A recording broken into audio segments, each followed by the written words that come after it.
જામનગરથી મહત્વના સમાચાર સામે આવી રહ્યા છે। જામનગરમાં અમરનાથ યાત્રા માટેનું રજીસ્ટ્રેશન શરૂ થઈ ગયું। આજથી અમરનાથ યાત્રા માટે રજીસ્ટ્રેશન શરૂ। આગામી 3 જુલાઈથી પવિત્ર અમરનાથ યાત્રા શરૂ થશે। જામનગરની પંજાબ નેશનલ બેંક ખાતે લોકોની ભારે ભીડ જોવા મળી। જામનગર વાસીઓમાં ભારે ઉત્સાહ જોવા મળી રહ્યો છે। અમરનાથ યાત્રાનું આજથી રજીસ્ટ્રેશન શરૂ થઈ ગયું છે। બેંક દ્વારા રોજ 25 ટોકન રજીસ્ટ્રેશન આપવામાં આવે છે। આ સમાચાર જામનગરથી પંજાબ નેશનલ બેંકના મેનેજરે મંતવ્ય ન્યૂઝ સાથે ખાસ વાત કરી।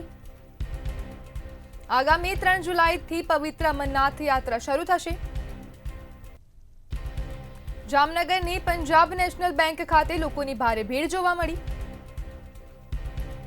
જામનગર વાસીઓમાં ભારે ઉત્સાહ જોવા મળી રહ્યો છે।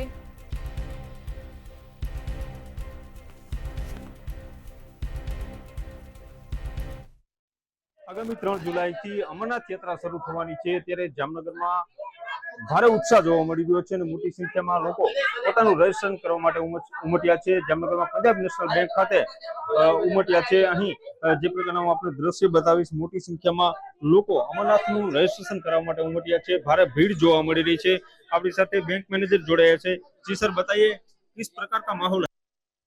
यहाँ पर बहुत ही खुशी का माहौल है और सभी यात्रीगण जो भगवान अमरनाथ की यात्रा शिव की यात्रा करना चाहते हैं बहुत उत्सुक है। बहुत ही शानदार माहौल है। सर, कितने रोज रजिस्ट्रेशन होते हैं? और हाँ, रजिस्ट्रेशन अभी हमको 20 और 25 की हमको अनुमति मिली है और हमको 20-25 की अनुमति मिलने वाली है, तो हम लोग 50 रजिस्ट्रेशन के आसपास रोज करने वाले हैं। और सर, कितने दिन से ये शुरू हुआ? ये आज से शुरू हुआ है रजिस्ट्रेशन हमारा और ये अभी आप पूरा महीना चलेगा और सभी यात्रियों को हम शुभकामनाएं देते हैं और भगवान उनकी यात्रा मनोकामना पूर्ण करें। તો જે પ્રકારે અમરનાથ જવા માટે અમરનાથ યાત્રીઓ છે તેનો ભારે ઉત્સાહ જોવા મળી રહ્યો છે। જામનગરમાં પંજાબ નેશનલ બેંક ખાતે અમરનાથના જે યાત્રીઓ છે તેનું રજીસ્ટ્રેશન આજથી શરૂ થયું છે અને મોટી સંખ્યામાં ક્રાઉડ એકઠું થયું છે અને અમરનાથ જવા માટેનો જામનગર વાસીઓમાં ભારે ઉત્સાહ જોવા મળી રહ્યો છે। મનસુખ સોલંકી, મંતવ્ય ન્યૂઝ, જામનગર।